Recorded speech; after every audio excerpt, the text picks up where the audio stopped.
Si Ate Abby. Nasadsad. Ito ba? Ano? Yung sadsad talaga.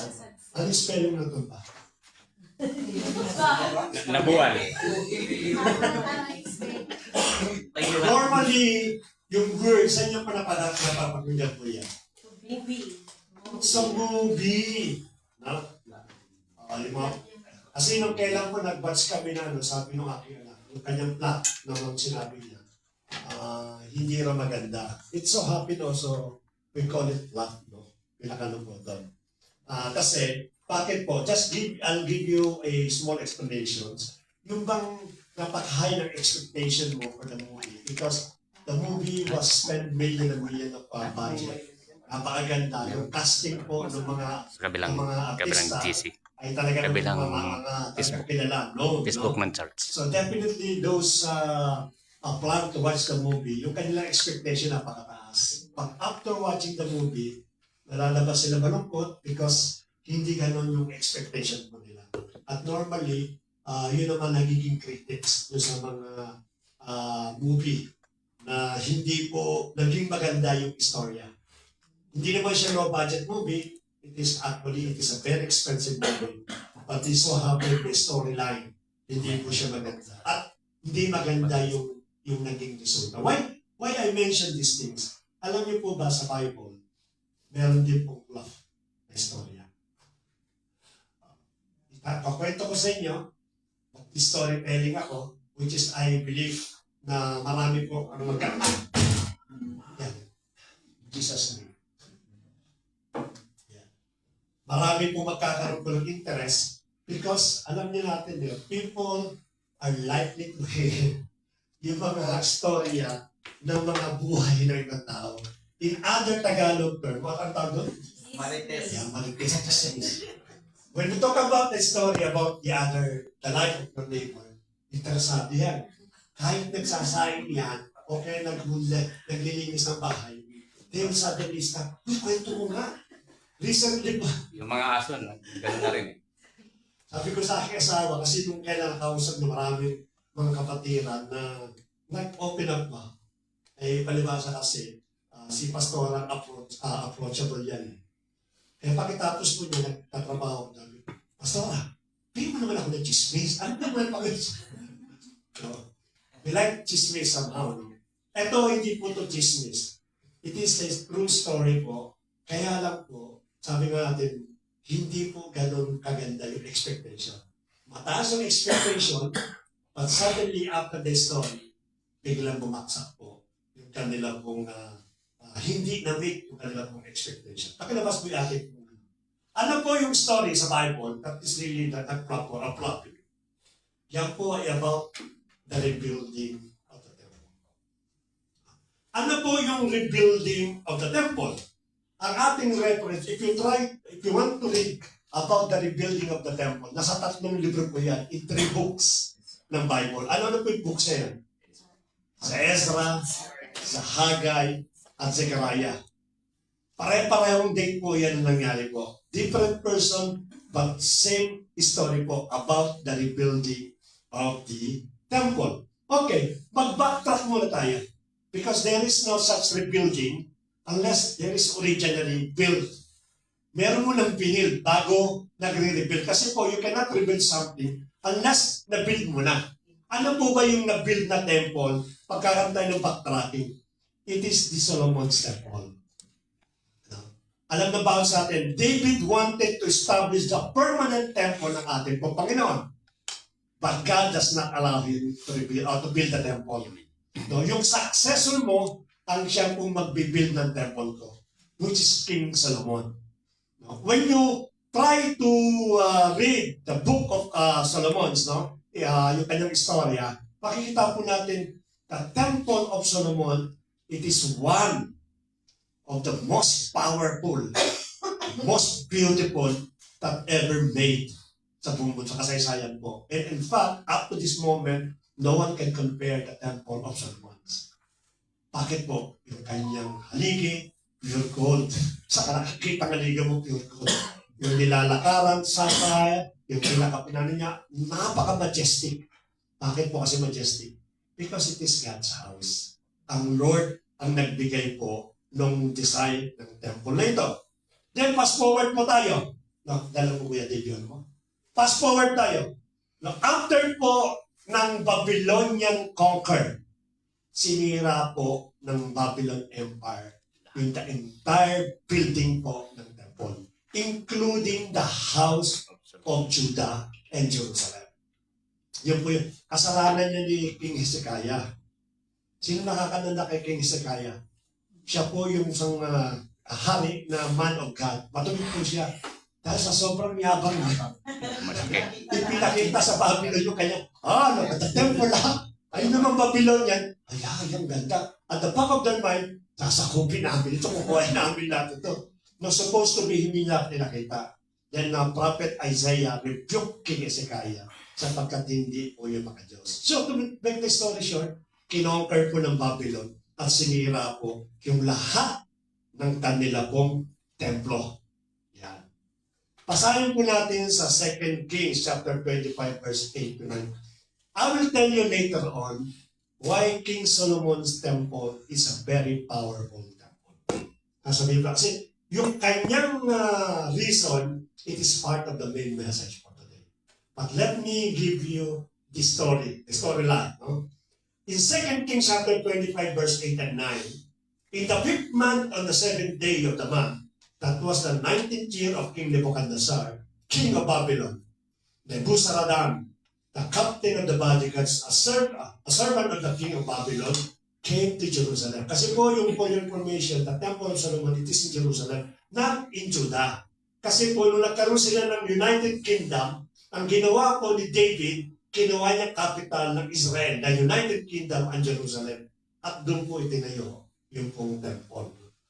And he burned, ito daw si Nebuzaradan, and he burned the house of the Lord, and the king's house, and all the houses of Jerusalem, every great house he burned down. Totally ransack. At yung kanila pong temple totally collapsed. And those important precious stone, materials, everything, niransak po iyan ng Babylon. When they go back to their country, wala pong tinirang maganda sa bansang Israel. Fast forward po tayo. After the Babylonian Empire collapsed, and that is during the time of King Cyrus of Persia. Kasi Persia po tumali sa Babylon, no? The Lord touched the heart of King Cyrus and used him for the fulfillment of Prophet Jeremiah prophecy. Because during that time, hindi pa nabibuild ang temple, Prophet Jeremiah already prophesied that this temple will collapse and rebuild after 70 years of captivity. After po ng 70 years of captivity, magkakaroon ngayon ng rebuilding. Imagine po ninyo, exact yung prophetic na binanggit po ni Prophet Jeremiah. At ito nga po nangyari, no? Hinipo ng Diyos si King Cyrus in order to establish sa puso po niya that you have to rebuild my temple. So it is still God who control everything in order to rebuild these things. Upon the decree of King Cyrus, eto na pumasok ngayon ang isang pong great man of God, si Zerubbabel. Kapag si Zerubbabel po ang mainit na mainit, I will build the kingdom, I will build the temple of God. Siya mainit po doon. Siya po yung nakikipag-bargain kay King Cyrus to rebuild the temple. At later on, I will tell you kung ano po yung reason bakit niya po ginagawa po yan. Then he went back to Israel. That is the first wave of the Jew, the outcasts, the exiled Babylonian. Sila po yung unang bumalik from Babylon going back to Jerusalem. Yung grupo po ni Zerubbabel. Zerubbabel was born in Babylonian captivity. Hindi po siya sinilang sa Israel. So he doesn't know what is really the Temple of Solomon. I keep on calling Temple of Solomon. Sapagkat marami kasi temple yan eh.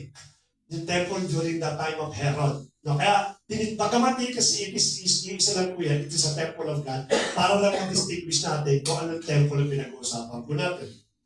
Why is Zerubbabel first marching orders to bring back Solomon's temple?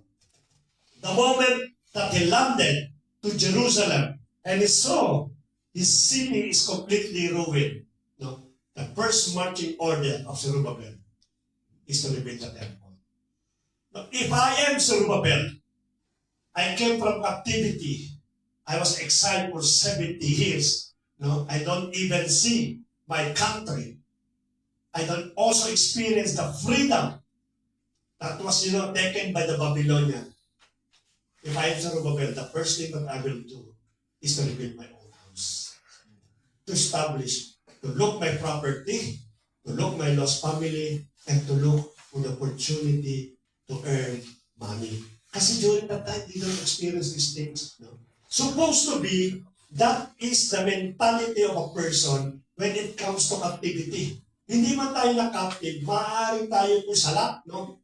We don't have the opportunity to earn a lot of money. Now, suddenly, God opened an opportunity for you. Yung salary mo times 10. Amen. No? Humahawak ka lang ng 2,000, then suddenly naging 20,000 na. No? Binigay 20,000, the first thing that you have to do, asan dito yung iPhone 18? Ayun na. Bakit? Ay, yabang mo. Kasi ang hawak mo lang. Nasa Nokia yung 3110 eh. Yun yung pinakaling pangkaskas na yelo. Yun lang eh. Bakit 2,000 lang eh? Ay, nalang 20,000 lang. Naglabas nyo lahat ng iPhone nyo. Diba? Mayabang ka. Supposed to be that is the attitude of Zerubbabel. First time mo nakalaya. First time mo nakarating. And he is the governor of Judah Overwhelmed. during that time. But this agenda, it is to rebuild the temple of God. Why? What is big things about rebuilding the temple? Ito kasi yan. Kaya tinawag natin powerful yung kanya pong temple. Because why? Ito yung reason kung bakit nila nire-rebuild ang templo ng ating pong Panginoon. One, it is because it is a temporary dwelling place of Most High God, where the Ark of Covenant place. Nandun pala yung Ark of Covenant. In fact, during the creations of the first human being, the first immediate and important thing to do is to rebuild a place for the meeting, for dwelling of God. In the Garden of Eden, that is also the temple of God. That is a time when God dwelt His presence and talked to Adam and Eve. Then God never satisfied for the Garden of Eden. He went to Moses and asked him to build a tabernacle. Sapagkat ang lagi ang gusto po ng Diyos, mag-dwell siya sa presence mo. Sapagkat napaka-importante po sa Israel na nakikita nila na ang nilang pong Diyos ay nag-dwell permanent o kahit temporary. Sapagkat napaka-importante po yun para sa kanila. At hindi pa natapos, ayaw ng Lord o ayaw ng tao, yan become permanent lang. Because yung pong tabernacle, it is a foldable po yan. After na pinupol dyan, naglalakad siya sa itatayo ulit. No. Ang sabi ng Israel, we wanted your presence permanent. And that is the time that he ordered King Solomon to establish the permanent dwelling place ng ating Panginoon. See, that's the most important thing. And Zerubbabel heard these things from his grandpa o mga sa mga ninuno niya. Napaka-presence ng Lord. Napaka-glorious ng bansa natin. Kaya yun agad ang agenda niya. No? Because when I saw my country ruined, completely, talagang direct, I want to bring back the glory of my country. So in order to fulfill these things, I have to rebuild the temple. Because that temple, ang siya pong magsisignify ng kanila pong panibagong pag-asa. That is the reason why. And also the Ark of Covenant, the most holy peace that come from God. Ano doon po? Kasi nung sila po sinakop ng Babylon, ninakaw po yan. Inangay din yung Ark of Covenant. But this time, they went back para pwede nila. Ano ba yung pangalawang bakit powerful po ito? Kasi that's the only place for the meeting ng ating Panginoon. God will not meet anyone in anywhere. He will meet only in one place, and that is the temple. He will not tell you, okay, pagpunta tayo sa gubat, sa kuweba, just to meet there. No.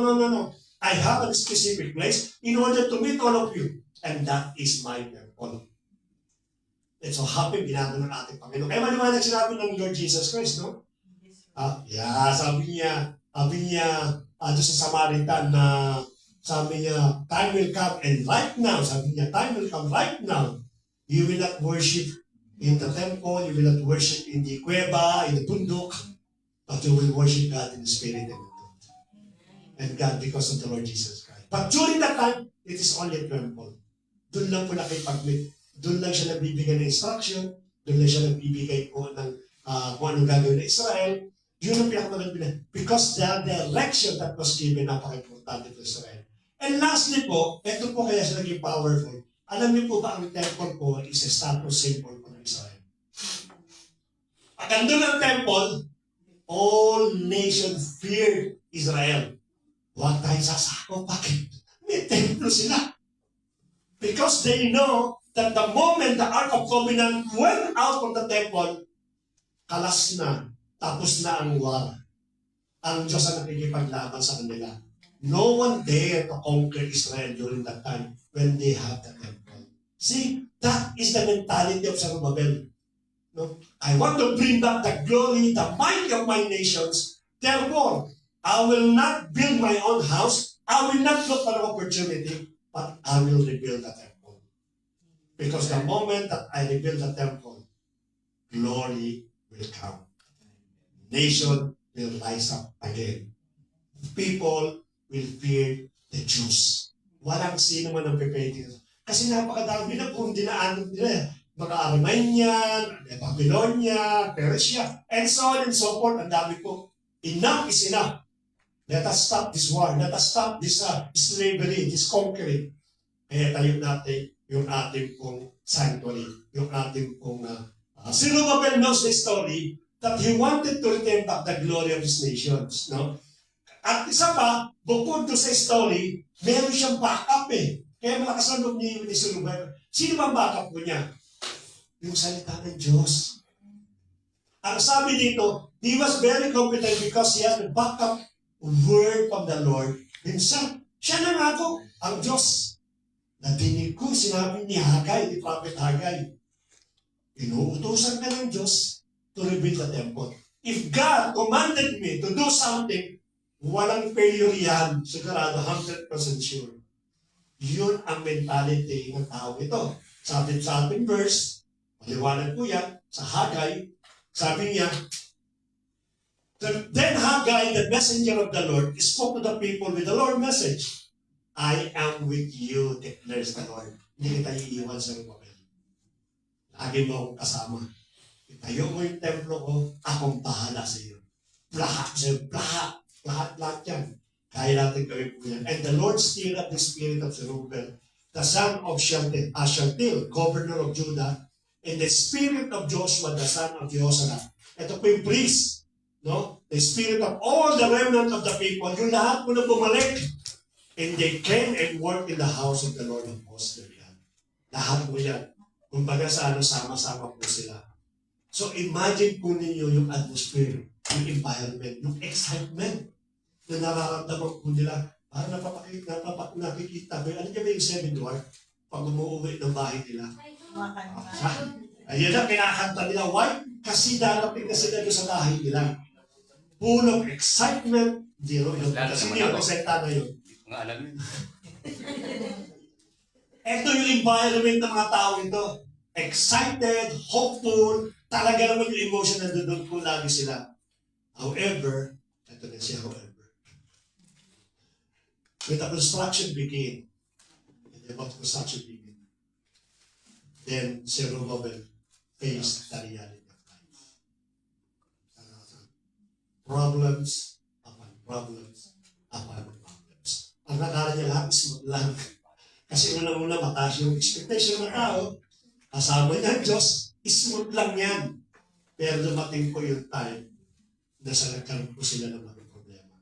In fact, this problem stopped the construction for almost 16 years.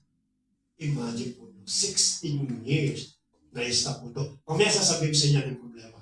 Because that is the main message of God today. No? Yung consecration, maybe nag-stop sa atin that we don't know. Maybe we have the same thing that happened sa mga taong ito.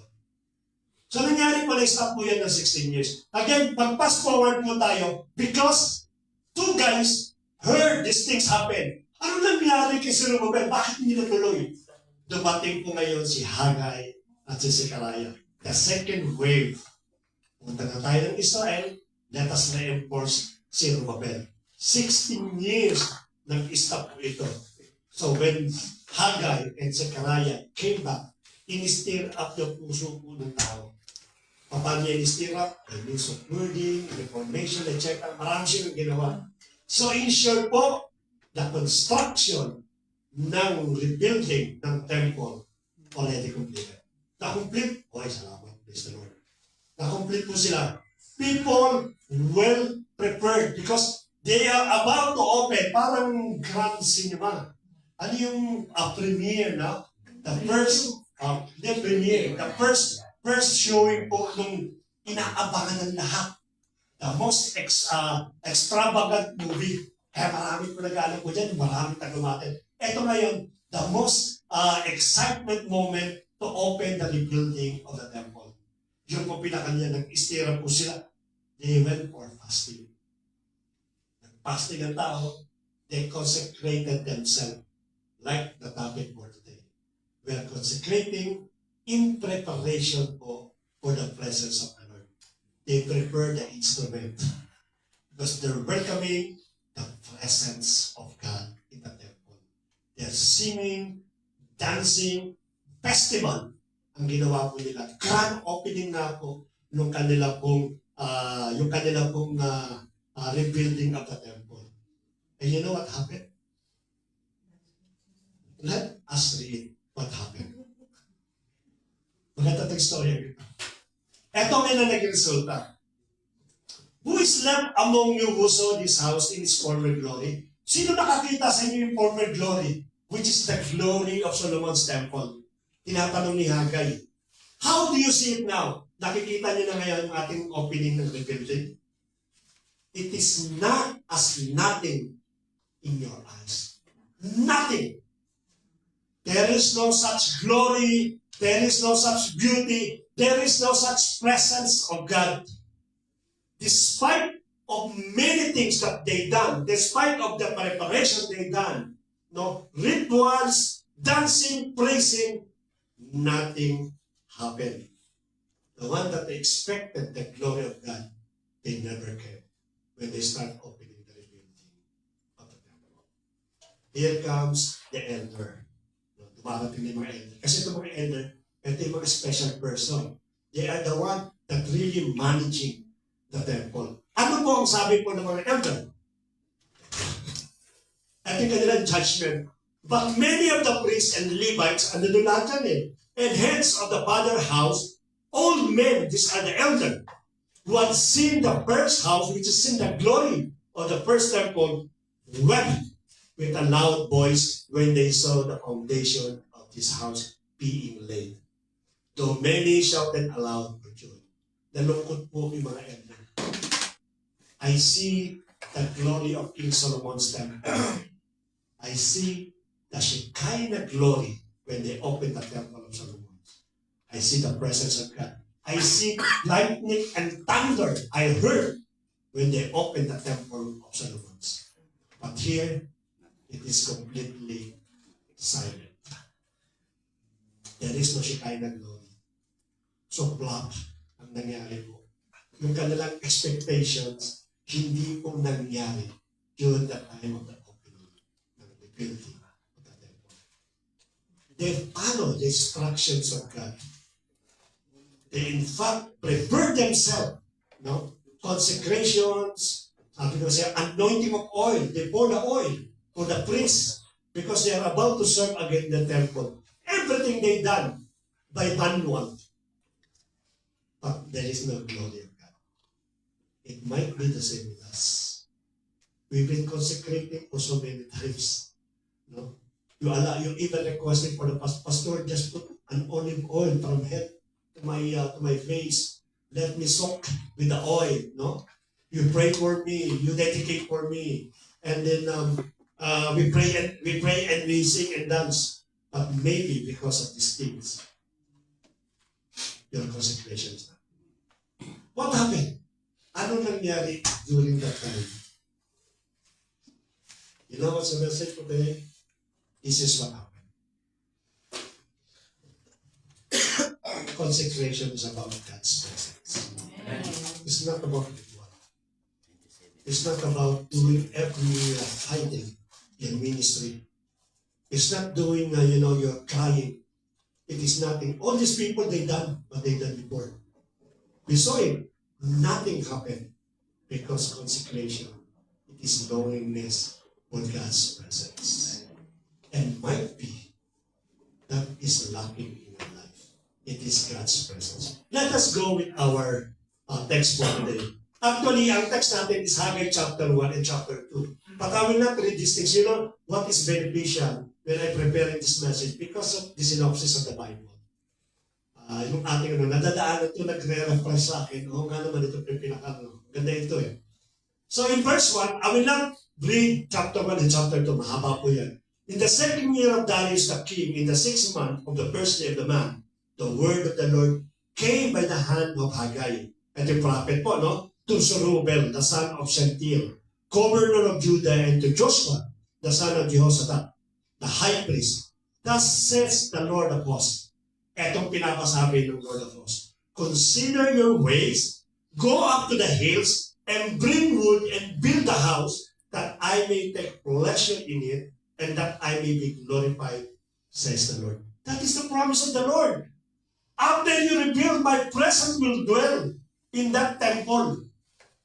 But what happened? Why is not dwelling? Lord, ikaw na nga ako. After we finish the temple, you will dwell your presence. What happened? Ano po ba nangyari? What went wrong? Maybe, the same thing happened to us. Maybe the presence of God hindi nangyayari sa bawat sa atin. Despite of many consecrations that we're doing, but the presence of God is not dwelling, hindi ba dwelling sa bawat sa atin? We may be like them. Baka pareho tayo. Yung consecration natin is just merely word. Just merely read once. Baka ito nangyari sa bawat sa atin. So what is the reason why the consecration failed? Ito po kasi ang reason. And I hope it never or will never na nangyayari sa bawat isa po sa atin. The number one reason is not priority. Alam niyo itong mga taong ito, the moment that they reach the land of Jerusalem, no, they went help kay Zerubbabel. Nung nagtatrabaho sila ng 2 to 3 hours maybe. No, I'm just dramatizing the scene. No? After that, tatakbo na yan. Uuwi na sa bahay nila. Bakit? My priority is my house. I don't care. Saan makakatulog dyan? So let me rebuild my house before going back to the temple. So the moment that they saw the opportunity to rebuild yung kanilang mga sarili, yun na naging priority nila. Hindi na priority pag-rebuild ng isa lang po ng priority, si Zerubbabel lang. Pero the rest ng mga remnant na kasama po niya, nung nakita nagsimula sila ng maayos, then natapos po sila ng hindi maayos. Kaya daw sabi po ng verse, nirebuke sila ni Haggai. Thus says the Lord of hosts, these people say the time has not yet come to rebuild the house of the Lord. Hindi pa naman oras yan. Hindi pa importante yan. Ano importante? Then the word of the Lord came by the hand of Haggai the prophet. It is time for you yourself to dwell in your panel house while the house lies in ruin. Natutulog ka na. Relax ka na. And yet, nakikita mo yung aking templo is ruin. No, you don't care. Nagbibigay naman ako ng 2 oras eh. Yung Friday, binibigay ko naman eh. Di ba sabi nga ni Pastor, one day does belong to the Lord. Friday is enough. And the rest of the day belongs to me. Bakit? Because it is not my priority to get involved in the ministry. I can give Monday, every Friday. That's it. I can pray once in a day. Enough na yun. Diba? Kasi yung aking oras nakukonsume ng ibang pagkakataon. Paano naman yung pagpunta ko ng bata? Paano naman yung pagpunta ko ng mall?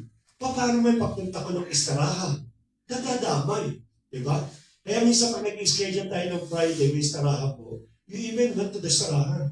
Why? Kasi pastor, once in a blue moon lang naman yan. Yung Friday naman, sa next Friday, pupunta naman ako. Bakit? Kasi ngayon meron kami tsa-tsa sa Staraha. Tsa-tsa muna ako. Kunting libang-libang lang. Diba? Meaning, you are not prioritizing God. We are same with these people. They started in small time, but the rest of the day, they is spending sa kanilang buhay. Para silang naglalaro ng step to step. Yes. Step. Yes. Lipat ka ng lipat. Para kang naglalaro ng left and right, left and right. Pagka Friday, nasa right ka, uy, Christian. But the whole day of the Saturday until Thursday, you are a carnal person. These people like this. Being holy is not a priority for them. Imagine kung ninyo, yung consecrations na nakuha po natin for few Fridays po, hindi pala priority. Because tama sinabi ni Pastor ang turo niya, consecration is not holiness, but it is the beginning of your holiness.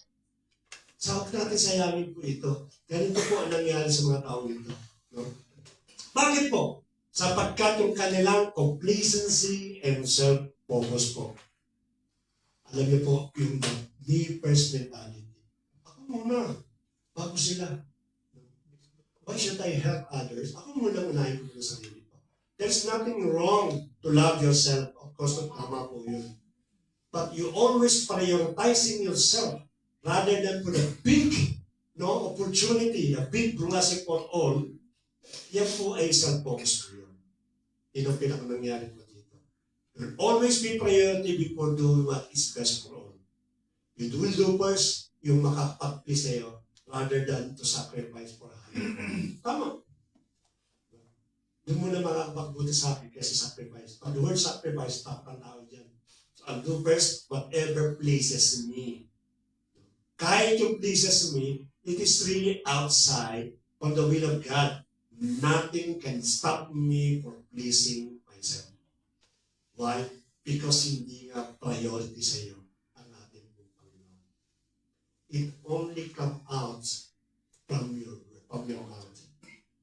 But it never come out from your heart.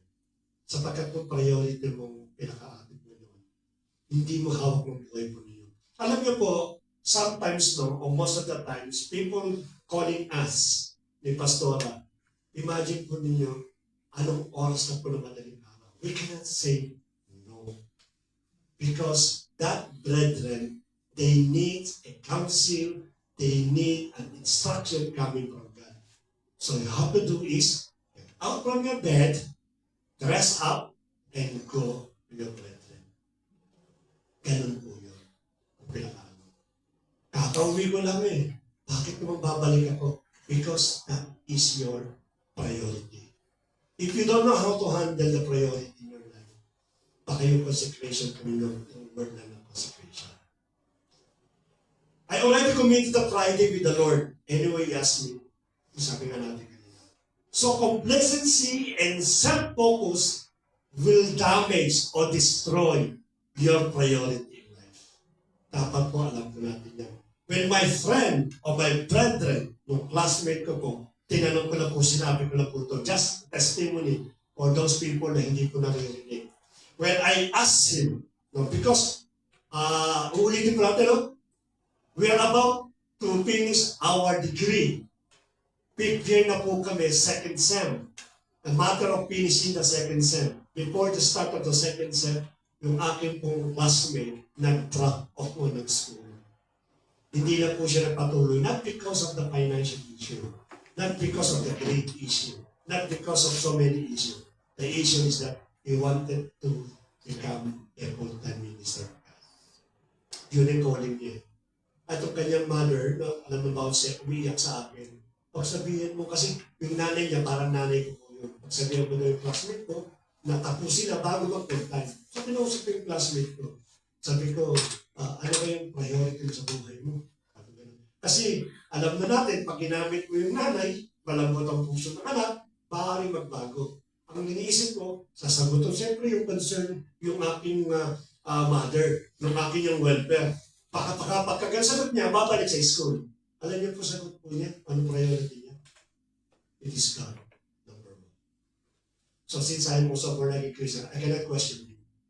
Or else, magkakaroon ng laman yung pakikikristyano pag pinesyon mo isang taong priority. God, okay. Totoo naman yun. Kahit ako, God ang priority ko. Pakonswelo po yun. Sino ang pangalawang priority mo? Inisip ko, nanay na. My second priority is God.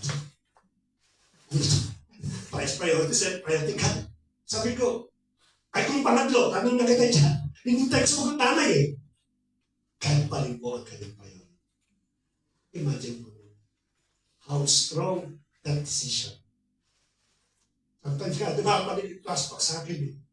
Ano kaya kung ako nag-full-time din ng araw? No? Maaari yun naman pakiswelo, wala akong anak, wala akong asawa na pinakano.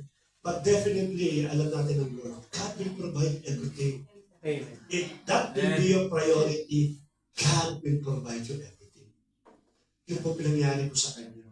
So because of this, nawala ng focus yung mga taong to. And second thing, the reason is that economic struggles, finances, monetary issue. Sapagkat galing sila sa slavery, wala silang kita. So ito yung reason kung bakit nila pinipilit na kumita muna bago i-rebuild yung temple po ng ating pong Panginoon. Hindi ba tama lang na hanapin natin yung mga sustenance natin, mga pangangailangan natin? Sino rito hindi nangangailangan ng pera? Pakita sa kamay. Palintarin ko yung question. Sino nangangailangan ng pera? Pag hindi ka nangangailangan ng pera, ibigay mo na sa akin yung pera mo. Lahat tayo may pangangailangan sa pera. But if you try to remove in your life, if you don't priority the one that's sustaining all, that is the source of everything, hindi ba tinanggalan mo na rin karapatan mo magkaroon ng pera? People, they don't understand these things. Sabi nga natin sa Matthew, chapter 7, Matthew, chapter 8, verse 21, another of the disciples said to him, Lord, let me first go and bury my father. And Jesus said, follow me and leave the dead bury their own dead. Sino rito ang mga wala pong buhay sa buhay niya? Pagkataas pong kamay. Si Kuya Manny? Wala pong buhay? Lahat po tayo may buhay. Lahat tayo may mga pangangailangan. Katulad ng tao ito, ang sabi niya, tinatawag ko siya ng Lord, sandali muna. Ilibing ko muna yung patay ko. Diba? Sandali muna, Lord. Itayo ko muna yung bahay ko. Sandali muna, Lord. I-prioritize ko muna yung aking po mga pangangailangan. I need all these things because of my parents. The welfare of my family. Maganda pong pakinggan. Maganda po minsan na madinig yung ganun mga katwiran po natin. But let us always remember, ito po naging ko nakuha ito, it become one of the principle. No, nadinig ko po sa akin pong anak nung siya po yung isa nag-Bible study. Ang sabi niya po is, a valid reason is not a valid excuse. Kahit anong reason po natin, when it comes to the Word of God, it is not a valid excuse. Pastor, kasi pagka ganito, marami tayong katwiran. But when it comes sa ating po Panginoon, hindi po yung valid excuse. Let us remember, maaaring ngayon nakakapag-excuse po kayo. Maaaring ngayon nakakapag-reason po kayo. But one day, bear in mind, one day, you will face our Creator. At pag nagharap kayo ng Creator ng ating pong Panginoon, He will not just only shake hands. Uy, nato ka na pala. He will not say hi. Or He will not say, ano nangyari sa ano mo? No. He will ask one thing for sure. The first thing that He will ask, anong ginawa mo sa buhay mo? Because that accountability. Ano sabihin mo? Kasi Panginoon, kakamot-kamot ka na ulo. And that time, it is not possible anymore. So why you still have chance? No? Kalimutan po natin yun. Let us always prioritize ang ating pong Panginoon. Neglecting the source of all means is a big trouble. Pagka hindi mo lang yung priority ng ating Panginoon, definitely magkukulang po tayo. I remember nung sinabi po do, natin po ito, no? Itong verse na ito. Itong mga taong ito, you have sown, that is when they reach the Jerusalem, no? You have sown much, kasi nagsisimula na po sila magtrabaho. No? You have sown much, and harvest little. Araw-gabi ka nagtatanim, pero nag-harvest ka lang ng small. You eat, but you never have enough. May mga pagkain ka, but you will not be satisfied. You drink, but you never have your fill. You clothe yourself, but no one is warm. Katulad ngayon, no?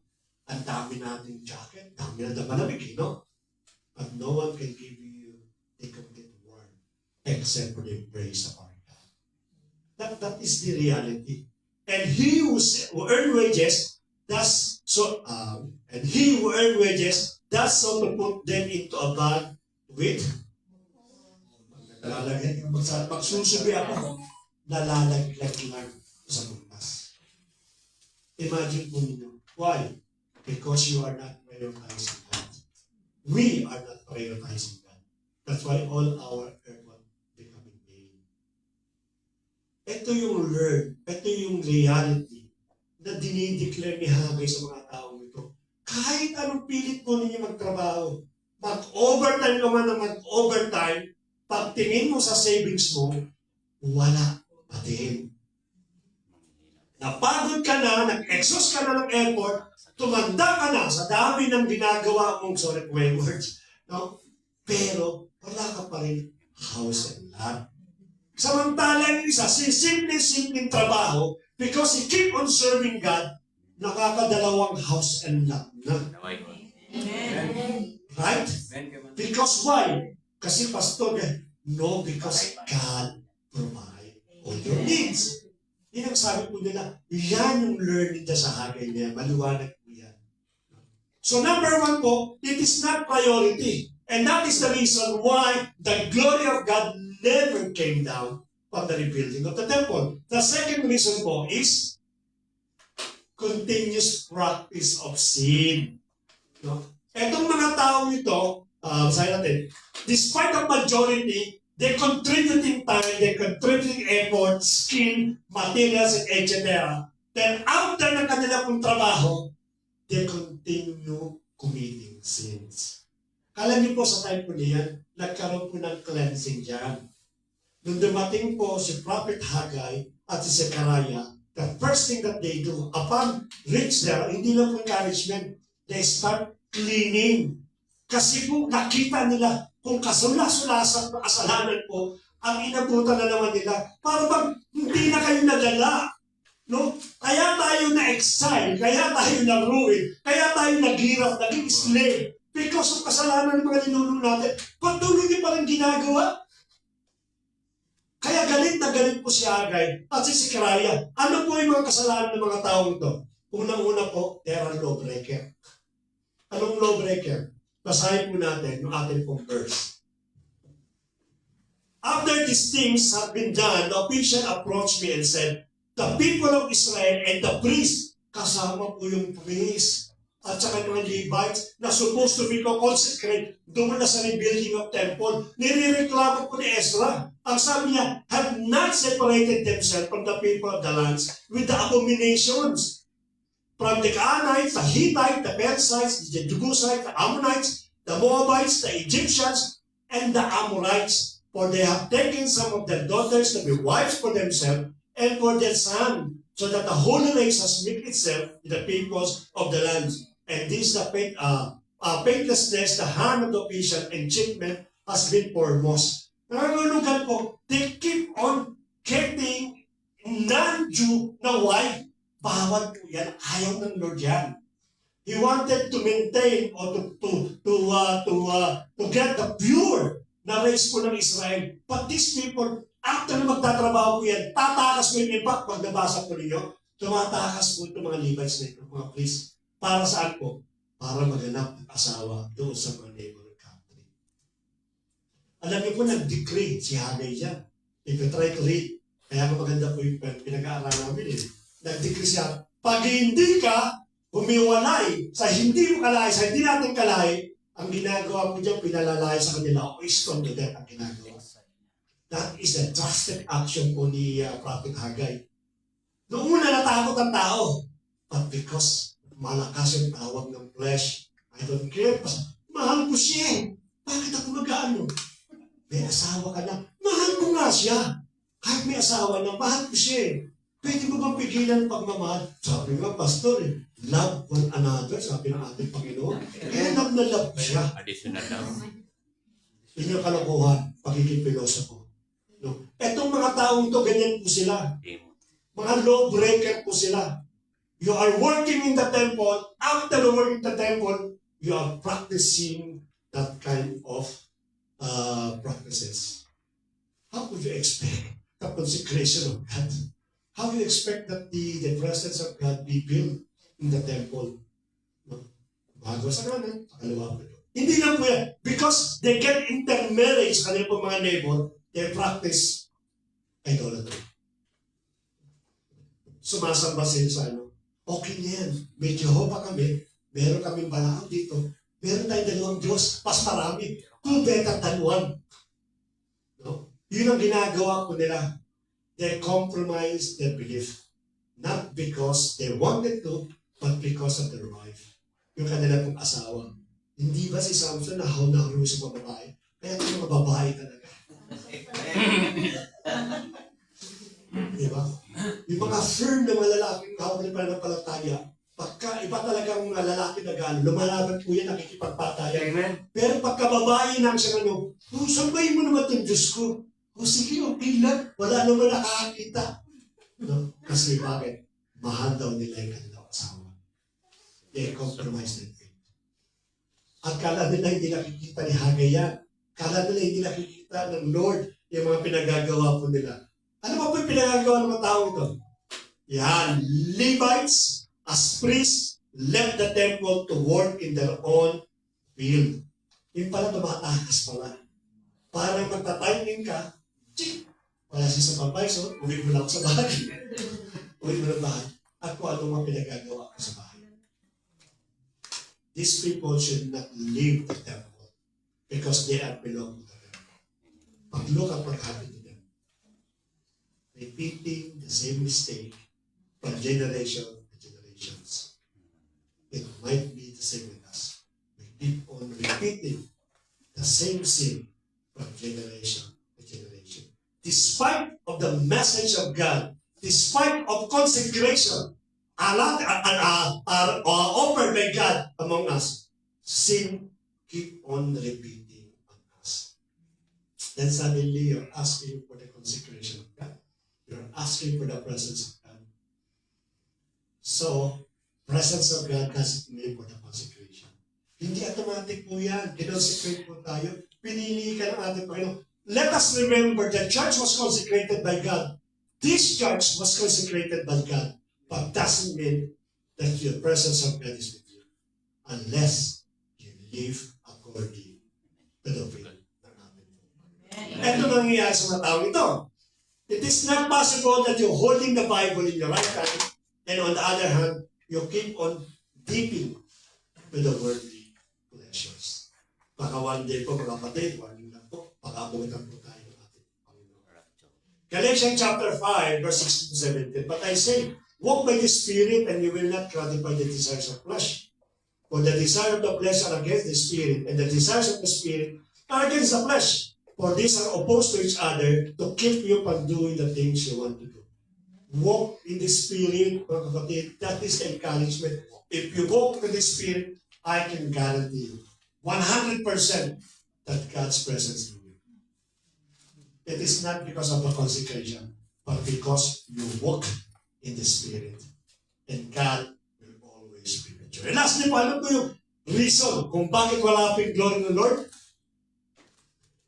spiritual versus physical focus. You know? When Israel was looking for the new king, you know, because God rejected King Saul, he's looking for the new king. No, nagpunta po si Saul, si Samuel, doon po sa bahay po ni Jesse, sapagkat doon po yung mga matitipid noon. Ang ginawa po ni Jesse, binalandra niya yung kanyang mga anak, which is napaka-built-in for become a warrior. Ang gagandang lalaki, ang gagandang katawan. Wala. Magbibigay sana ako sa akin. Katulad ni Arnold, no? Magandang katawan. Ayun ang pinakaano po dyan. So they're thinking that Prophet Samuel will look for the physical physique. And also Jesse, wala nang kawala ito. The next successor of become king is one of my son. So binalandra ko. Binalandra yung mga resume. Ito nag-training sa jiu-jitsu. Magaling sa karate yan. Ay, ito sa weapon, magaling ko. Dinatag ko lang. They're thinking that God was Prophet Samuel is looking for the physical appearance. But when they started looking for the next effective and next talaga magiging king, wala po doon. Ang hinahanap niya po, yung puso hangin. At yun ang nakita niya kanyang David. So, we are much concerned kung paano natin dinidress up yung ating pong sarili. When you walk inside the church, no? Kasi pag nasa labas po tayo, pag naglakad ka, babae ka, ganyan ka. Papasok lang ako yung church. You are concerned, no, about your physical appearance. No, pumapasok ka. Bisa pagpasok mo pa yan, kunyari, kaya ka po. Ano yung Pilipinas, ganyan po? Sa Pilipinas, ganyan. No? Pag nakasakay kami ng jeep, no? Yung Bible po nakatago dito kasi nahihiya eh. Kasi ayaw makita Kristyan, ayaw malaman Kristyan eh. But when you're about to go inside, the worship hall, nakahawak yung Bible, mas nalaman ang namin. Uy, banal. Because they are concerned for the physical appearance. God is always looking for the heart. That is the reason these people, they are concerned. Pinaganda nila yung rebuilding of temple. If they have the capacity, if they have the resources, gagawin nila much better than King Solomon. But during that time, they don't have gold. But did you believe that those woods that was getting do sa forest po, it is the best wood. Best wood po yung ginawa po nila because they want to give the best materials to the temple of God. Driniyasa po nila yung temple, they're thinking, pag nakita ng Diyos yung ganda ng aming architectural, yung ganda ng aming design, then God, excited immediately to dwell in the place. Mali. Ganun po tayo.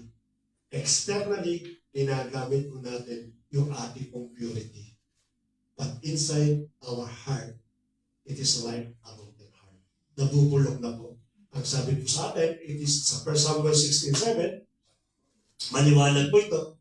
But the Lord said to Samuel, do not look on the appearance or in the height of the stature, because I have rejected him.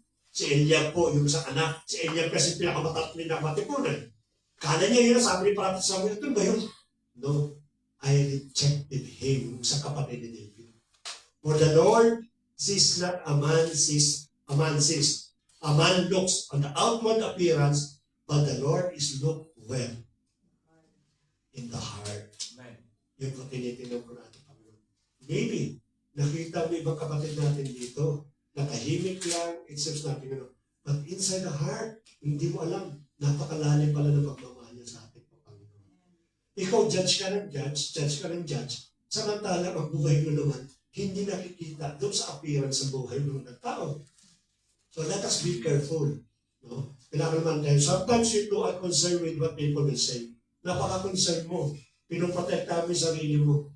No? Then sabi mo, isang may mga magsasabi pa na, halimbawa, I'm just giving an example, just to clear yung ating pong outside appearance. No? Sabihin mo, Pastor, wala na po sa akin. Sa puso ko po, nalimutan ko na, pinatawad ko na po siya. Bakit po? Kasi po, ang sabi ng Lord, dapat daw hindi lang external, dapat daw internal. Kaya, ikaw naman, kung tuwa ka, kinabukasan nakita mo sa plus, visit ng kapatid na yan, bla bla bla bla bla. Ang bihira. Kaya pala concern ka lang, ano na yung kaharap ng pastor mo. Pero nung lumabas ka na, nagwawala na yung ugali mong parang hindi maintindihan. Nung ginamit mo pa ang social media, pinangkit mo pa. Pareho kami born again Christian, pero yan parang demonyo yan. Asan yung sinasabi ko natin appearance? Okay, mabuti appearance mo. Sana hindi natin nababasa yung mga Facebook. You attend a regular worship service for the sake of pretending that you are good Christians. Every Friday, they'll talk about it because that is the mark of a good Christian. No. Being here on Friday doesn't mean that you are good Christians. Being led by the Spirit of God means that you are good Christians. That is the proof. Hindi mo yung attendance po ninyo. Magkalungkat man kami sa dami ng record that you regularly attended Friday service. We regularly attended prayer meeting. But if it is not the life lived with the Holy Spirit, then therefore, don't expect the presence of God. Ganun po dapat natin gawin.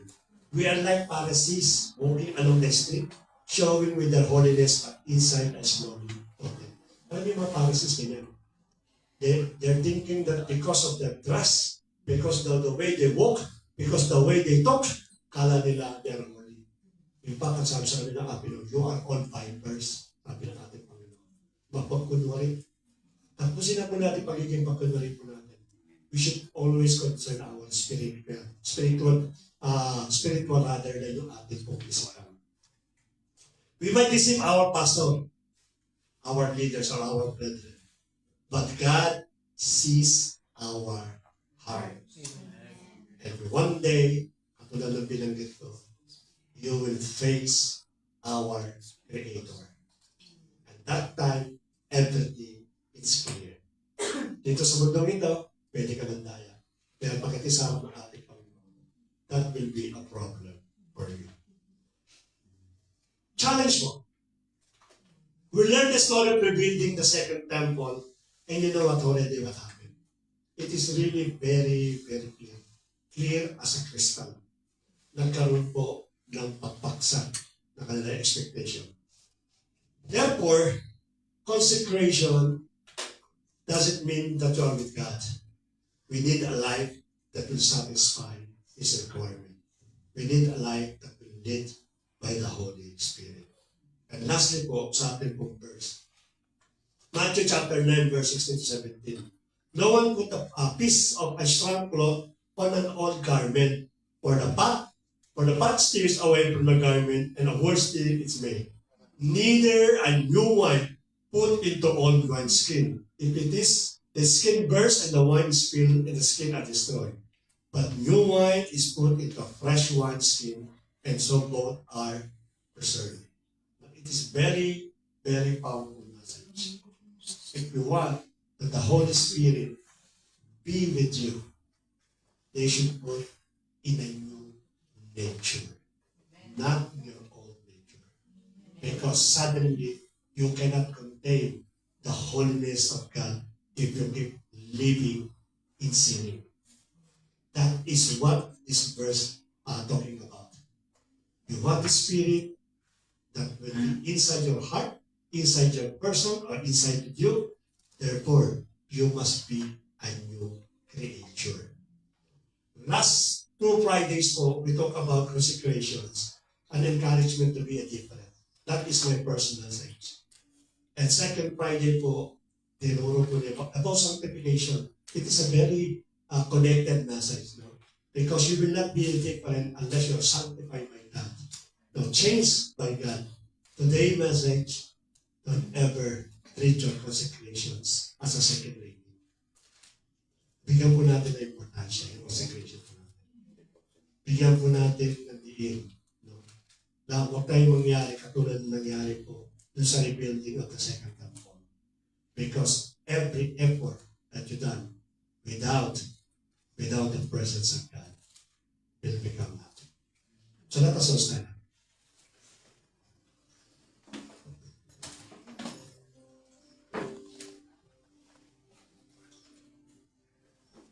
Hallelujah. Lord, thank you so much, Lord. Maliwanag yung message mo, Panginoon. Though the story is very disappointing, very discouraging, O Lord God, that despite the effort of all these people, si Ezra, si Haggai, si Zechariah, si Zerubbabel, all of them are really after for the glory of your temples. But because of the people that involved sa pagtatayo muli ng iyong temple, are not right before your presence. The preparation is there, and yet a consecration never happened. Lord, you are looking for the heart of your people. It is not how we participate. It is not how we join the ministry. It is not how we attend regularly. But the life to be filled with the Holy Spirit. This is what you're looking for us. A life that continually following your commandment. Lord, help us, Panginoon, to understand these things. Help us to change yung aming pong visions, yung aming pong principles in life. Lord, ay matulungan mo kami na mabago at hindi masayang yung consecration. Hindi you consecrated your church because you said, Panginoon, that the church, it is a living out, the Lord, and as separated from the Word. You said the church, that the gates of hell shall not prevail against it. Lord, all these things will happen if we truly come to your presence. Obedient, Panginoon. Committed to continually follow you. Lord, we don't want to experience this kind of life or this kind of situation in our life. That because of all effort that we done in order to become holy in the eyes of my brethren are all failed. Because at the end of the day, it is you who will declare who is really consecrated and who is really led by the Holy Spirit. Help us, Panginoon, to obey always your word, to deny ourselves, Lord, to focus on you rather than on ourselves. As we continue, Panginoon, this journey of consecrations, I pray for you, Lord God, all my brethren, na magkaroon po, Lord, really ng transformations. A transformation that will require for all, Panginoon, that they give their life and trust in you. Salamat po, Lord. We know, Father God, to the power of the Holy Spirit, we can do all things. The life that you want to us, Panginoon, ang makikita sa bawat sa puso natin. Tulungan mo rin, Panginoon, yung mga bago po namin. Help them, Panginoon, to understand the word. Give them, Panginoon, the urgency, even the love. That while they are still here in Saudi Arabia, magkaroon po sila ng pagkauwa sa salita mo. Malaman nila, Lord, that it is not a matter of earning money. It's not a matter of sending money to help our family, but also to feed our spiritual life.